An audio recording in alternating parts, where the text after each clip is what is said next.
Hi, welcome to Sustainable Hydroponics and Organic Gardening Supply. I'm Jeff, your gardening coach, and today we're going to talk pest management.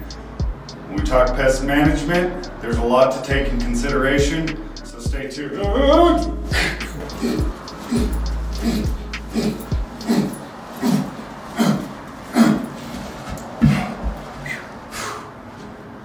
Hi, welcome to Sustainable Hydroponic and Organic Gardening Supply. I'm Jeff, your gardening coach. Today we're going to be talking about pest prevention. On the topic right at hand, when we talk pest prevention and pest management, our really goal is to how do we keep bugs out of our garden? And if we do end up with something inside of our garden or inside of our grow space, how do we make sure that we can get rid of that infestation as quickly as possible? So in this episode, we're going to be talking more about what we can do to keep bugs out. I'll talk about a couple products as far as things that work a little faster for pest prevention and regular preventative type maintenance. But I'm really going to talk more about plants that help plants. And part of pest prevention, when we talk more of on an indoor level, our first step before anything is we want to make sure that our environment is very comfortable for our plants, but we also want to create a type of environment that's not comfortable for other insects. So the first thing we want to do in order to keep bugs from coming into our grow space is obviously cleanliness. And this kind of comes with outdoor, in your garden outside or in your greenhouse. We want to keep certain levels of decaying material down. And that's generally why we keep our compost kind of separate from our garden and stuff like that, because that decaying material generally draws in more insects. So we can do simple stuff like keeping our grow space clean and having a regular schedule on when we wipe things down, when we sweep, when we mop, stuff like that is huge. Even in our garden, we weed out plants that we don't want. That way our plants can really grow, but that also helps prevent excess vegetative material to attract more insects to that garden. So as we remove plants to keep bugs out, we can also add plants to keep bugs out. And it's really big now when we hear about essential oils and products that help us as human beings, but they really do they can prevent insects from entering your home, entering your grow space, and even outside by having these plants around your area without necessarily defusing them as essential oil. Just having them around in that grow space can deter insects from wanting to come in. The scents that those plants put off, their terpene profile, basically is the essential oils that we look for when we're trying to diffuse these. Well, these essential oils that the plants naturally produce are insect repellents. Depending on the variety of plants, some of them attract pollinators.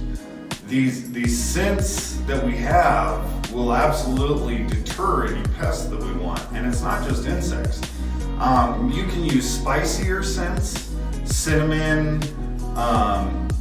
ground peppers. I've heard ghost peppers are actually really, really common for people wanting to keep rabbits and deer out of their garden. They have a very sensitive palate in their nose, and that type of stuff can keep them out. One of the big reasons why we want to stay on top of our pest prevention is insects and even deer have this ability to kind of shake things off the longer they're around it. So certain insects, as they go through their life cycle and their breeding cycle, their offspring can actually become more immune to some of the products that you use and be able to penetrate kind of your defenses. So I kind of look at it as we build a very, very tight vault getting into our plants and where that area is at. So we create a clean space so that removes the amount of attention that these insects want to gravitate to. We put a barrier of companion plants throughout our garden. These scents create an essential, like a barrier, an essential oil barrier around our plants, that when flies and other insects come in and they start to get near that barrier, the scent and the terpene profiles from those plants are going to deter the insects to go somewhere else. We can add things like neem seed meal. We can add things like silica to our feed regimens. This type of stuff is going to increase the resilience of the plant on a systemic level.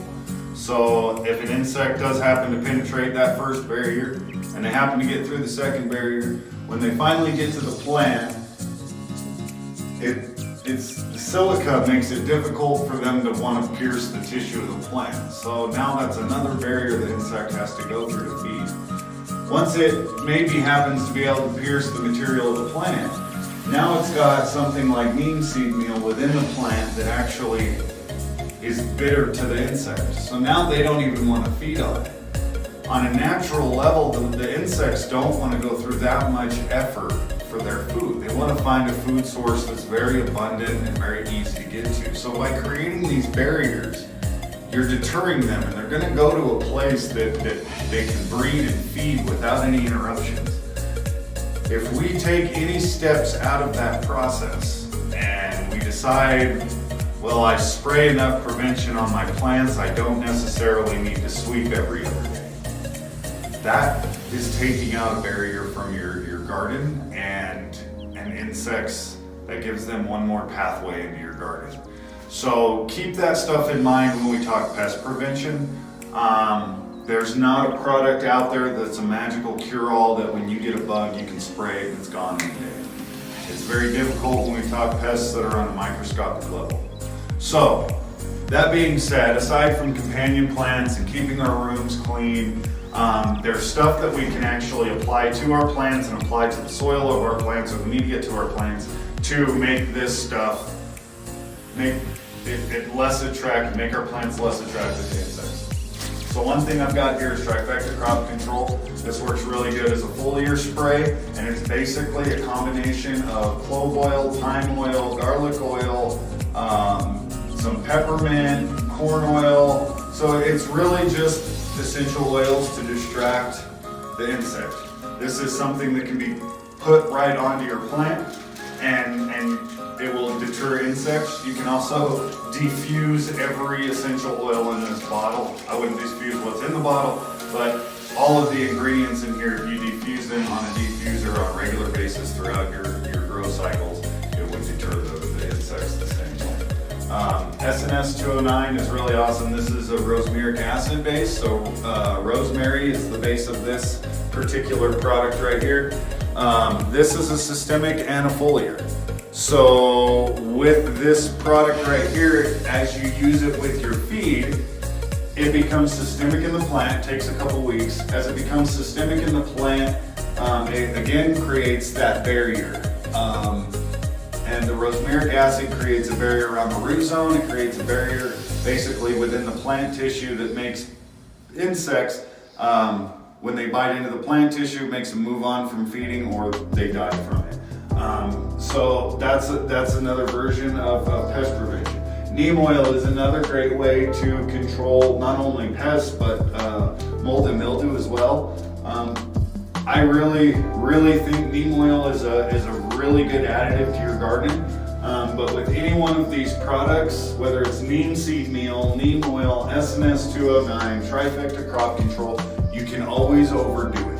And this is why I really want to talk prevention over excessive treatment, because you can apply something to your plant so many times that it becomes permanent within the plant and the cells of the plant, and you can't necessarily take that out. So then when you go to consume it can be a toss-up on whether or not you've got chemicals in there that you don't necessarily want. So we have to look at what is in the product, the breakdown. We have to look at the application rate. All of these things, no matter how organic it is. Neem oil is pure organic product, but over extended exposure into a plant, it turns into a product that can be known as azadirachtin, and it's very effective against insects, but it's not necessarily good for people. So when you use it correctly, it can be very, very helpful to you.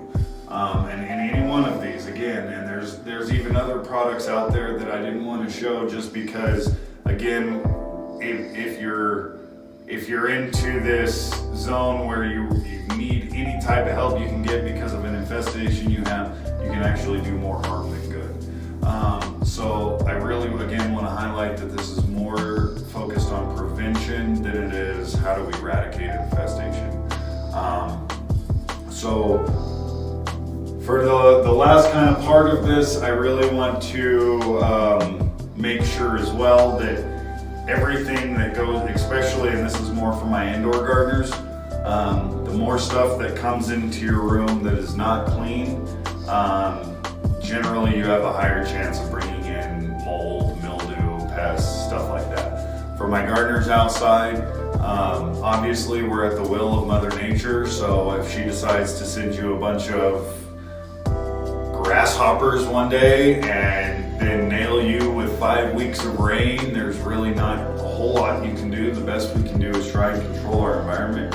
So some of this is why we grow outside, just because it is a little bit more fun, but the more we can kind of control that space, so whether it's a greenhouse or some type of netting that we can use to really control how our plants are exposed to Mother Nature, that type of stuff can definitely keep deer, rabbits, something as simple as a small fence or something. So definitely get creative on that, but look up many companion plants. There are tons that do everything and more. We could actually fill up our garden with more companion plants than with our regular gardening tomato varieties and stuff like that, just because there's so many out there that prevent this pest and that pest, and these deter these, and this deters deer, and this deters. So really do a lot of research into what they do,